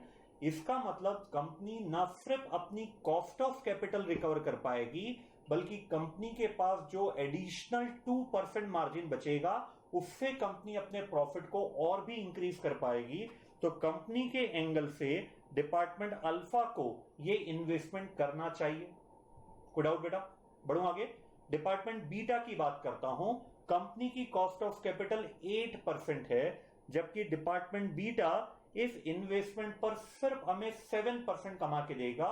मतलब डिपार्टमेंट बीटा इवन कंपनी की कॉस्ट ऑफ कैपिटल भी रिकवर नहीं करेगा। तो डिपार्टमेंट अल्फा के द्वारा अगर ये प्रोजेक्ट लगाया जाता है तो कंपनी की कॉस्ट ऑफ कैपिटल रिकवर नहीं होगी, मतलब कंपनी को एडिशनल लॉस होगा। तो कंपनी बोलेगी नहीं, डिपार्टमेंट को ये प्रोजेक्ट नहीं लगाना चाहिए। अब अपन ने लिखा था goal congruence will not be promoted by ROI, और चेक कर लीजिए डिपार्टमेंट अल्फा बोल रहा है मुझे ये इन्वेस्टमेंट नहीं लगाना है, लेकिन इस डिसीजन से कंपनी को बेनिफिट नहीं हो रहा है। कंपनी को बेनिफिट तब होगा जब डिपार्टमेंट अल्फा ये इन्वेस्टमेंट करे। तो यहां पे गोल कॉन्ग्रुएंस अचीव नहीं हो रहा है। डिपार्टमेंट बीटा में जब आप चेक करेंगे तो वही हो रहा है, डिपार्टमेंट बोल रहा है मुझे ये इन्वेस्टमेंट करना है, लेकिन डिपार्टमेंट बीटा के डिसीजन से कंपनी को बेनिफिट नहीं हो रहा है, क्योंकि कंपनी ये नया इन्वेस्टमेंट डिपार्टमेंट बीटा में नहीं करना चाहेगी। क्लियर हुआ बेटा? चलिए लिखिए आप इसको। पहले एक और पॉइंट लिख दीजिए आप, पॉइंट नंबर 6।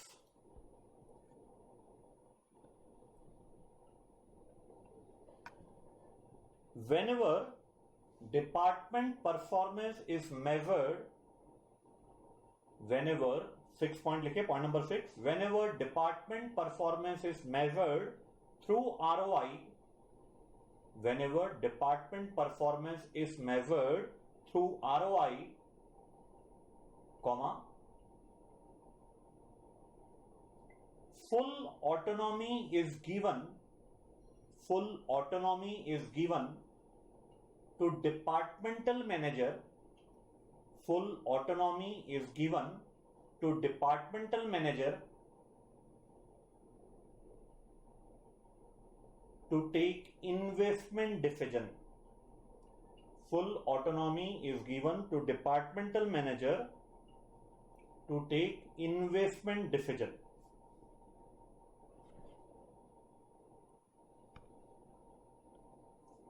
पॉइंट नंबर 7 लिखिए बेटा।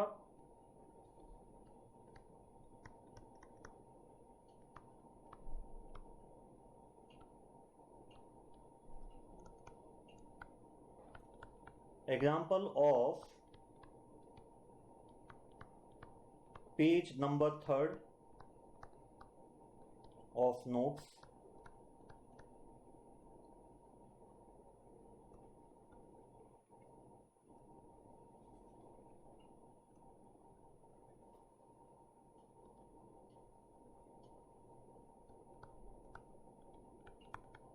Decision rule.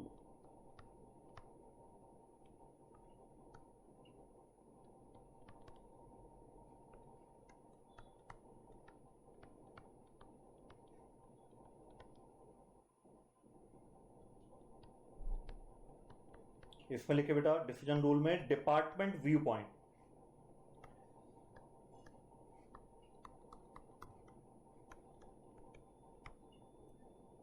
डिसीजन रूल में लिखिए डिपार्टमेंट व्यू पॉइंट। इसमें लिखे बा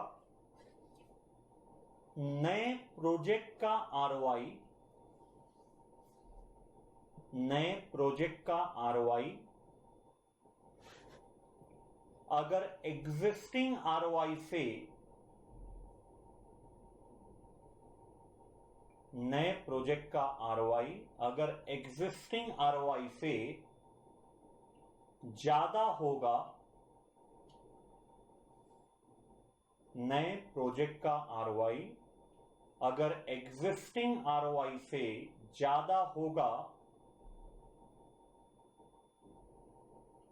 comma, then only department will invest in new project, then only department will invest in new project, तभी वो डिपार्टमेंट नए प्रोजेक्ट में इन्वेस्ट करेगा। Company view point,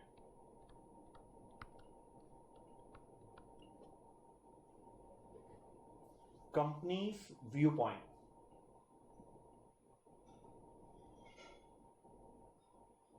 companies view point, इसमें लिखिए आप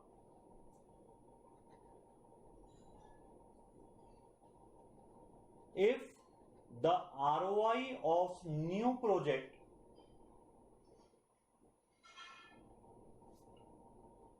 is more than the cost of capital, if the ROI of new project is more than the cost of capital, comma, company, then only company would like to invest. If the ROI of new project is more than the cost of capital, then only company would like to invest. ये decision rule रहेंगे department के और company के.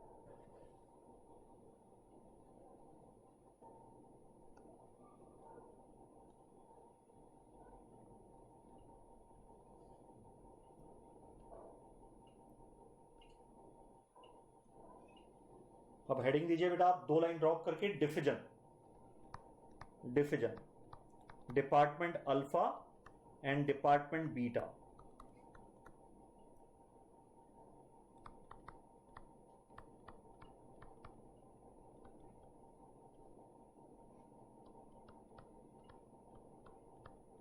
Department के view point से वो ये investment नहीं करना चाहेगा, जबकि डिपार्टमेंट बीटा ये इन्वेस्टमेंट जरूर करना चाहेगा. कंपनी की व्यू पॉइंट की बात करूं तो कंपनी इन्वेस्टमेंट करना चाहेगी, जबकि डिपार्टमेंट ये इन्वेस्टमेंट नहीं करना चाहेगा.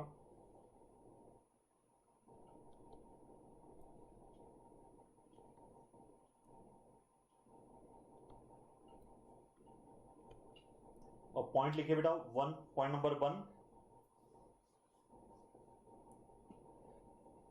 न्यू इन्वेस्टमेंट करने से, न्यू इन्वेस्टमेंट करने से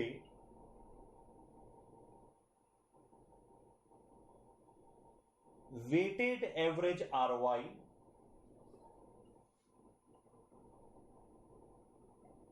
न्यू इन्वेस्टमेंट करने से वेटेड एवरेज आरओआई एग्जिस्टिंग से भी कम हो जाएगा. या ऐसा लिखो, न्यू इन्वेस्टमेंट करने से वेटेड एवरेज आरओआई 13% से कम रहेगा.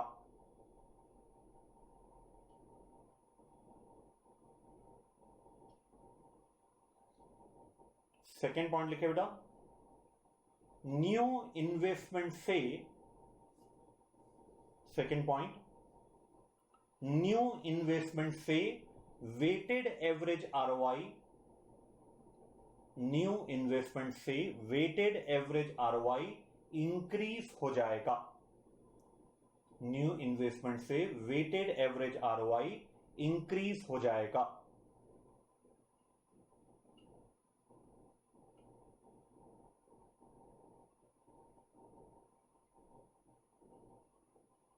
थर्ड पॉइंट लिखे, ROI is 10%, ROI is 10% while cost of capital is just 8%. ROI is 10% while weighted average ROI is 10% while cost of capital is just 8%.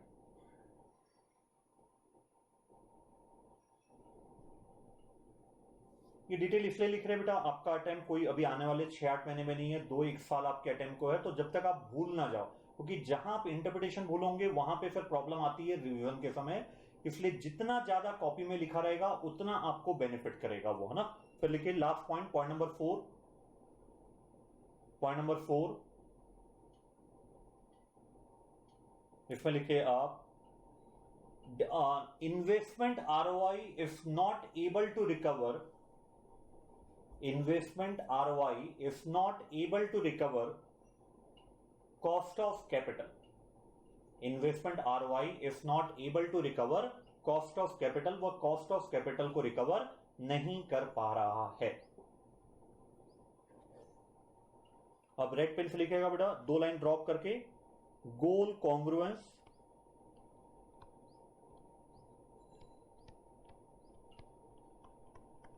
Not achieve. Red pen से लिखेगा बेटा, बहुत important है ये, इसी को अपन प्रूव कर रहे थे कि भैया गोल कॉन्ग्रुएंस अचीव नहीं होता है आरओआई से। Goal congruence not achieved.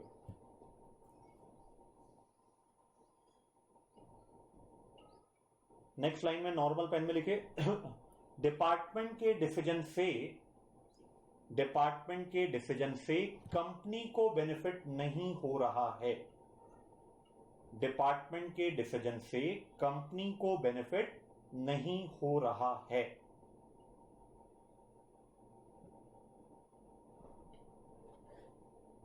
Clear है बेटा? It's all about the return on investment. ये भी अपन ने कंसेप्ट पढ़ा है, अभी इस पे अपन जो क्वेश्चन करेंगे तो यही कंसेप्ट अप्लाई होंगे, प्लस कुछ एक नए कंसेप्ट भी और आएंगे जो मैंने इंटेंशनली अभी आपको एक्सप्लेन नहीं किया हूं, ताकि जब वो क्वेश्चन आए तो आप अपने लेवल पर पहले सोच पाओ कि इस पॉइंट को अपन कैसे डील करेंगे। फिर मैं आपको नए पॉइंट बताऊंगा। 2 पॉइंट है इसमें, अगर बंदा नया इन्वेस्टमेंट नहीं करता है तो उसके आरओआई पे क्या इंपैक्ट पड़ता है ये मैंने नहीं बताया। जो एक विंडो ड्रेसिंग होती है वो वाला एडजस्टमेंट भी अभी इसमें बाकी है, जो देखेंगे अगर आरओआई के हिसाब से हम बंदों का इवेल्युएट करते हैं तो क्या चालाकी फिर डिपार्टमेंटल मैनेजर अडॉप्ट करते हैं ताकि उनका आरओआई उतनी ही मेहनत पर दिन प दिन हर साल बढ़ता ही चले। वो एक बड़ा शानदार एडजस्टमेंट है, we will see later on. अब आइए आप आरआई पे। हालांकि आपने आरआई को पढ़ लिया है, मैंने आपको समय दिया था, फिर भी अगेन मैंने आपको पहले बोला इस चैप्टर में अपन कंपैरेटिवली बहुत स्लो चलेंगे, क्योंकि थोड़ा भी जल्दबाजी किया तो ये चैप्टर खत्म हो जाएगा। बहुत इंपॉर्टेंट चैप्टर है, एक अकेला चैप्टर आपको 25% प्लस मार्क्स देता है, तो डेफिनेटली इसको बहुत बहुत अच्छे से आपको स्लोली पढ़ना पड़ेगा। आरआई आपने एक बार पढ़ लिया था जब मैंने शुरुआत में आपको बोला था, फिर से मैं आपको मौका देता हूं 2 मिनट का। अब जब आप पढ़ोगे ना तो अब आपका आरओआई पढ़ा हुआ है, तो अब आप आरआई पढ़ोगे। आरओआई और आरआई जस्ट एक दूसरे के अपोजिट है। जो एडवांटेज है आरओआई का वो डिसएडवांटेज है आरआई का, जो डिसएडवांटेज है आरओआई का वो एडवांटेज है आरआई का। तो अब ज्यादा अच्छे से आप ये जो 4 पैरा दिया है ये अब आप प्रॉपर्ली समझ पाओगे। जब अपन आरआई समझ लेंगे तो फिर इसी एग्जांपल को अपन कंटिन्यू करेंगे कि अगर यही डिसीजन आरआई रेसिडुअल इनकम के हिसाब से लिया जाता तो डिपार्टमेंट का डिसीजन और कंपनी का डिसीजन क्या गोल कॉन्ग्रुएंस को प्रमोट करते क्या, है ना। मैं समय दे रहा हूं बेटा आपको। आरआई एक बार आप अपने लेवल पे 4 पैरा पढ़िए, 2 मिनट्स का टाइम है आपके पास।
खासकर जो फोर्थ पैरा है बेटा उसको बहुत ध्यान से समझिएगा। जो मैंने आपको बोला जो एडवांटेज है आरआई का आरओआई का वो डिसएडवांटेज हो जाता है यहाँ पे, और जो डिसएडवांटेज है आरओआई का वो यहाँ पे एडवांटेज है। तो फोर्थ पैरा में ज्यादा क्लैरिटी आपको दिया है, तो थोड़ा आराम से पढ़िएगा। 1 मिनट है अभी भी आपके पास।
चलिए बेटा पढ़ लिया आपने। अब अपन स्टार्ट करते हैं। देखिए आर आई, हेडिंग दीजिए आप आर आई।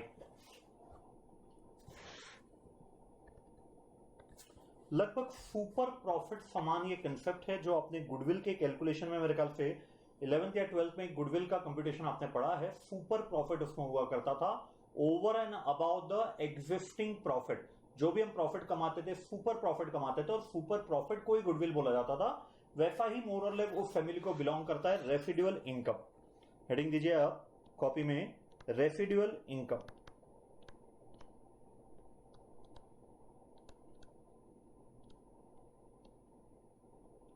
सबसे पहला पॉइंट इसका फॉर्मूला लिखिए आप।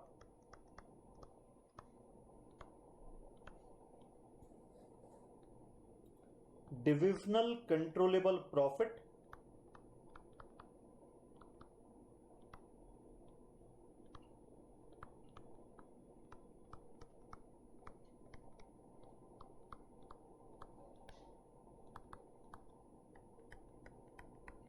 Less notional cost of capital।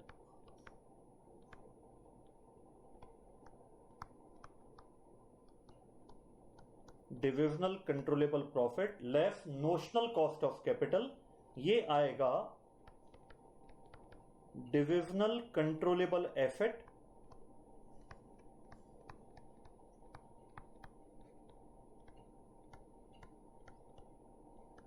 Multiply by percentage of cost of capital.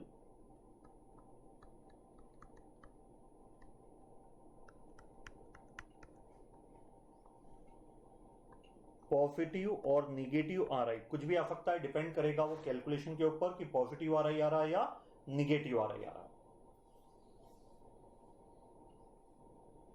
Divisional controllable profit less notional cost of capital. कैसे निकालेंगे आप notional cost of capital? Divisional controllable asset multiply by cost of capital. इसी point पे लिखे बेटा नीचे next line में, जो मीनिंग आरओआई में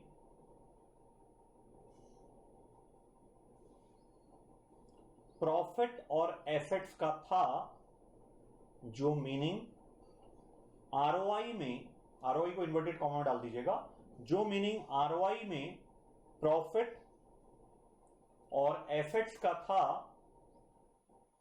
कॉमा, वही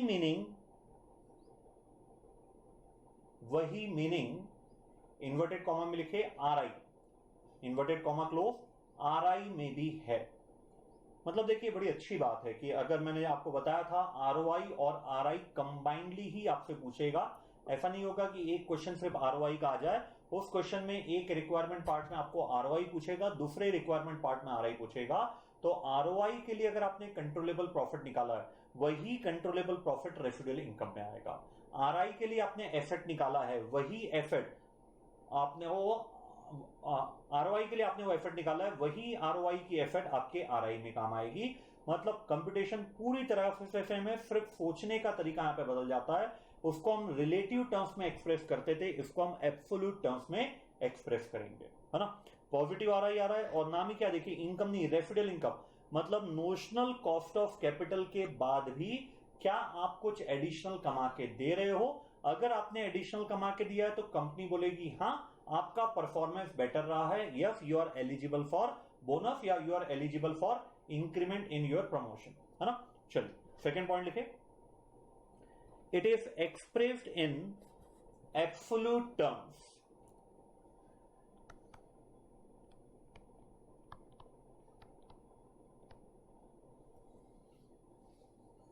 that is rupee terms. It is expressed in absolute terms, that is rupee terms. वो परसेंटेज में रिलेटिव टर्म्स में एक्सप्रेस होता था, ये एब्सोल्यूट टर्म्स दैट इज रूपी टर्म्स में मेजर होगा। Third point, advantage. क्या डिसएडवांटेज था आरओआई का? आरओआई का डिसएडवांटेज था वो गोल कॉन्ग्रुएंस को प्रमोट नहीं करता है, जबकि जो डिसएडवांटेज आरओआई का था वही एडवांटेज आरआई का हो जाता है। लिखिए इसमें advantage, goal congruence will be achieved. क्या मतलब है बेटा गोल कॉन्ग्रुएंस का? वापस बोलिए। डिपार्टमेंट के डिसीजन से ऑर्गेनाइजेशन को भी बेनिफिट होगा, डिपार्टमेंट के डिसीजन से ऑर्गेनाइजेशन को भी बेनिफिट होगा। मतलब मिले फुर मेरा तुम्हारा, जो कंपनी सोच रही है वही डिपार्टमेंट सोचेगा, तो डेफिनेटली इस प्रोजेक्ट को इंप्लीमेंट करने में कोई प्रॉब्लम नहीं आएगी। क्या एडवांटेज था आपका आरओआई का? कि वो डिफरेंट डिपार्टमेंट नहीं, वहां पे वर्ड था डिफरेंट साइज डिपार्टमेंट को में कंपैरिजन पॉसिबल है, क्योंकि वो रिलेटिव परसेंटेज टर्म्स में एक्सप्रेस करता है कि तुमने कितने परसेंट आरओआई कमाया, तुमने कितने परसेंट। लेकिन चूंकि आरआई किस टर्म्स में एक्सप्रेस होता है? एब्सोल्यूट टर्म्स में। तो डिफरेंट साइज डिपार्टमेंट, ध्यान दीजिएगा बहुत एक छोटा सा डिफरेंस है, डिफरेंट डिपार्टमेंट और डिफरेंट साइज डिपार्टमेंट। हमने डिफरेंट डिपार्टमेंट नहीं बोला, हमने बोला डिफरेंट साइज डिपार्टमेंट। मतलब एक डिपार्टमेंट का इन्वेस्टमेंट से 2 करोड़ है तो दूसरे डिपार्टमेंट का इन्वेस्टमेंट 10 करोड़ है, 5 टाइम्स साइज ऑफ एसेट में डिफरेंस है। तो यहां पर कंपैरिजन पॉसिबल नहीं है, क्योंकि डेफिनेटली जिसके पास इन्वेस्टमेंट का साइज ज्यादा होगा वो एब्सोल्यूट टर्म्स में अमाउंट भी ज्यादा कमा के देगा। आप SBI, state bank of India का प्रॉफिट आप एक छोटी बैंक ले लीजिए आरबीएल बैंक, आरबीएल बैंक के साथ कंपेयर नहीं कर सकते रूपी टर्म्स में। क्यों? एसबीआई का जो नेटवर्थ है वो बहुत ज्यादा है और आरबीएल कंपनी का नेटवर्क कंपेरेटिवली बहुत कम है। लेकिन परसेंटेज बेसिस पे आप देखना चाहेंगे कि एसबीआई ने कितना परसेंट प्रॉफिट कमाया है और आरबीएल ने कितना परसेंट प्रॉफिट कमाया, तो वो कंपैरिजन पॉसिबल है क्योंकि परसेंटेज टर्म्स में आपने एक्सप्रेस किया हुआ है ना। डिसएडवांटेज लिखिए बेटा, और जब मैं साइज बोलूं तो आप उसको रेड पेन से लिखिएगा या अंडरलाइन कर दीजिएगा रेड पेन से। Different size department can not be compared, different size department can not be compared.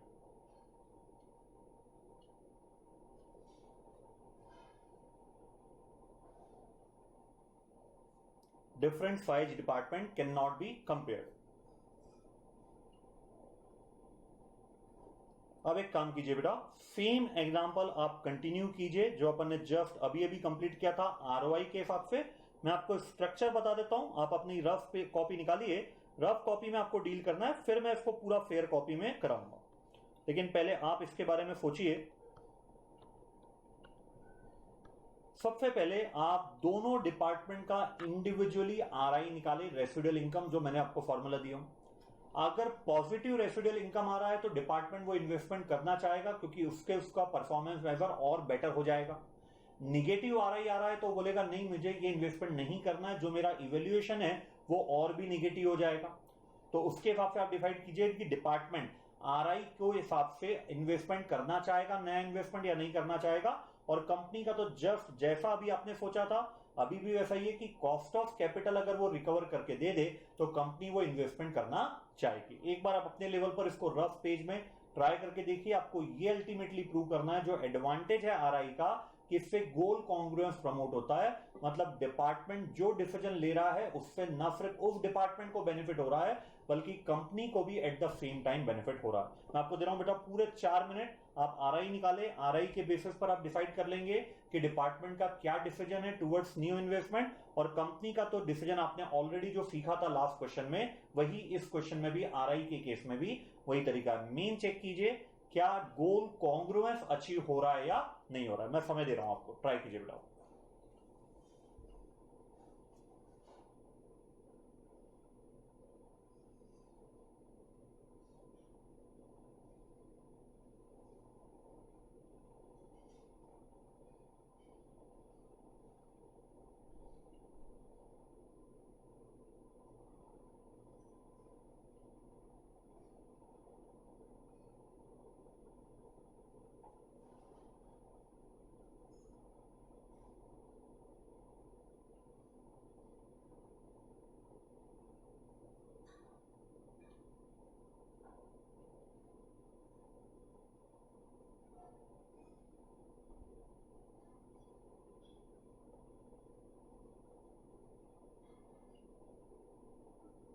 सबसे पहले आरआई निकाले बेटा इंडिविजुअल डिपार्टमेंट का, और आरआई के हिसाब से डिसीजन ले।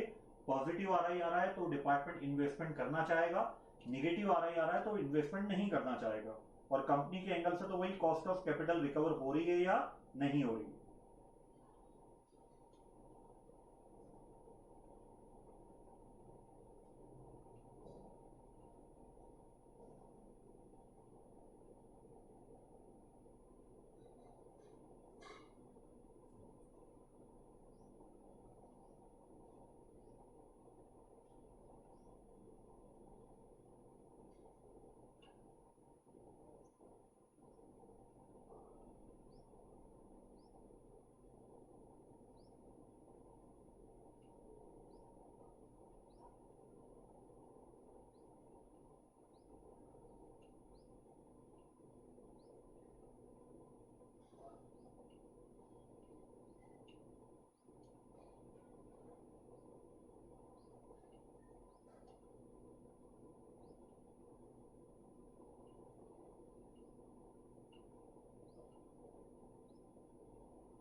एक मिनट और है बेटा आपके पास, कोशिश कीजिए कि आप गोल कॉन्ग्रुएंस इससे अचीव हो रहा है या नहीं हो रहा है, ये आप अपने लेवल पर प्रूव कर पाए।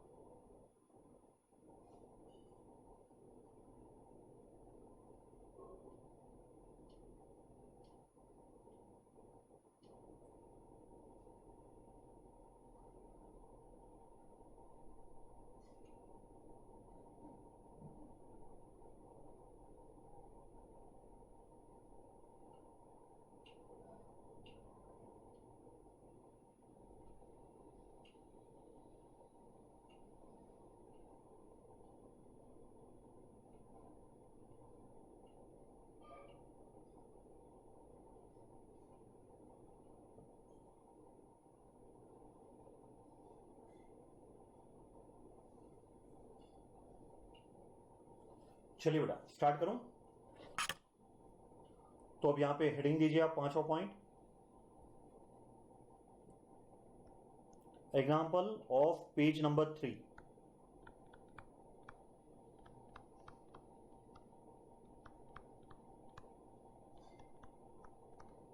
तो सबसे पहले अपन दोनों डिपार्टमेंट का आरआई निकाल लेते हैं, फिर डिसीजन रूल लिखेंगे अपन।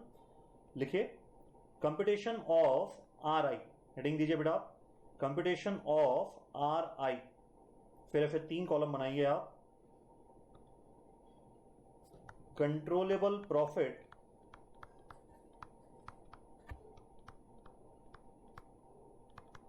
कितना है? कंट्रोलेबल प्रॉफिट दोनों का 2 लाख रुपए है।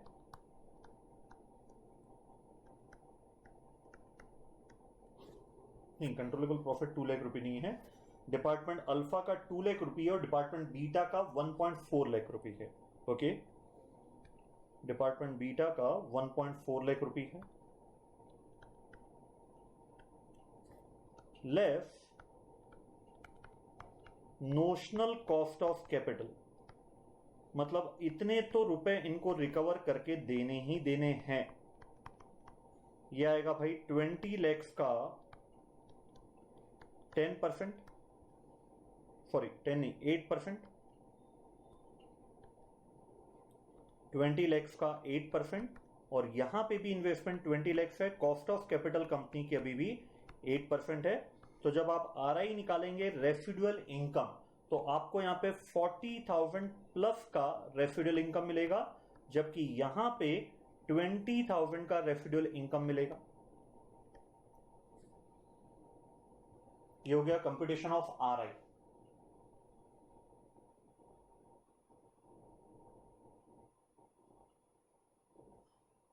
नेक्स्ट लाइन में लिखे बेटा, decision rule from department view point, decision rule from departments view point.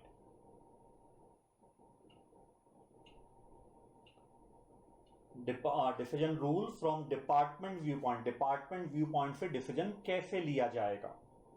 लिखिए इसमें आगे डैश करके, if RI is positive, if RI is positive, comma, then department would like to invest in new project. If RI is positive, then department would like to invest in new project.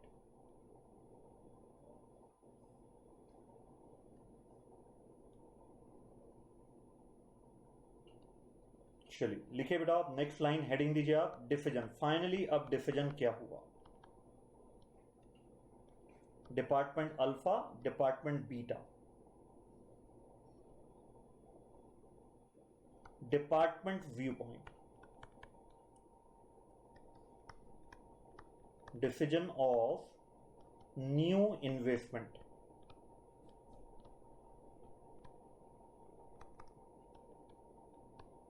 Departments view point. क्या alpha department वो investment करना चाहेगा? Yes, department alpha वो investment करना चाहेगा। क्यों? क्योंकि उसका आरआई पॉजिटिव आ रहा है। जबकि डिपार्टमेंट बीटा वो इन्वेस्टमेंट नहीं करना चाहेगा क्योंकि उसका आरआई निगेटिव आ रहा है। तो अगर आरआई के बेस पर हम इवेल्यूएशन करेंगे तो डिपार्टमेंट को पता है अगर पॉजिटिव आरआई आएगा तो ही हमारे बोनस के चांस है, निगेटिव आरआई आएगा तो जो बोनस मिल रहा है वो तो और भी कम हो जाएगा, तो वो मना कर देगा, मुझे नया इन्वेस्टमेंट नहीं लगाना है। कंपनी का व्यू पॉइंट देखेंगे तो कंपनी व्यू पॉइंट, तो कंपनी बिल्कुल यहां पे इन्वेस्ट करना चाहेगी क्योंकि 8% कॉस्ट ऑफ कैपिटल है और न्यू प्रोजेक्ट से आरओआई हम 10% कमा रहे हैं, तो बिल्कुल हम ये इन्वेस्टमेंट करना चाहेंगे। जबकि कंपनी यहां पे इन्वेस्टमेंट नहीं करना चाहेगी क्योंकि जो कॉस्ट ऑफ कैपिटल है वो भी रिकवर करके नहीं देगा डिपार्टमेंट बी का न्यू प्रपोजल। तो इंपॉर्टेंट पॉइंट जिसके कारण अपन ये पूरा कैलकुलेशन कर रहे हैं वो है वेदर गोल कॉन्ग्रुएंस अचीव्ड, यस, और यहां पे भी यस, क्योंकि जो डिपार्टमेंट का डिसीजन है वही कंपनी का डिसीजन है, तो डिपार्टमेंट के डिसीजन से कंपनी को बेनिफिट हो रहा है। स्टार बनाइए और इसका मतलब यहां पे लिख दीजिए।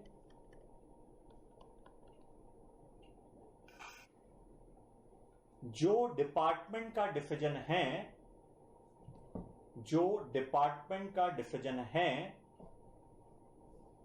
वही कंपनी का डिसीजन है, जो डिपार्टमेंट का डिसीजन है वही कंपनी का डिसीजन है, कॉमा इट मीन्स डिपार्टमेंट के डिसीजन से, इट मीन्स डिपार्टमेंट के डिसीजन से कंपनी को बेनिफिट हो रहा है। इट मीन्स डिपार्टमेंट के डिसीजन से कंपनी को बेनिफिट हो रहा है। चलिए साहब, ये हो गया बेटा कंसेप्चुअल पार्ट आपका पूरा कंप्लीट आरओआई और आरआई का। अब ब्रेक के बाद करीबन अपने पास इसमें 6 से 7 क्वेश्चन है। Yes, you heard it right, 6 to 7 question है, जिसमें अपन ने जितना अभी तक सीखा है इस लगभग 1.5 आवर्स में, उसको तो आपको अप्लाई करना ही करना है। प्लस जो एक विंडो ड्रेसिंग की यहाँ पे अपॉर्चुनिटी होती है डिपार्टमेंटल मैनेजर के साथ, जिसके कारण वो एक अनड्यू एडवांटेज उठाता है, उसको भी आपको आइडेंटिफाई करना सीखना होगा कि क्या प्रॉब्लम आ रही है इस सिचुएशन में, है ना। तो ब्रेक के बाद अपन उसको डील करते हैं कि अब नई सिचुएशन जो आएगी उसको कैसे डील करना, प्लस जितना अभी तक आपने कंसेप्चुअली पढ़ा है अब इसको न्यूमेरिकली एबिलिटी वो भी आपको अप्लाई करना आना चाहिए। ठीक है बेटा, ब्रेक लेते हैं, ब्रेक के बाद फिर अपन मिलते हैं इसमें।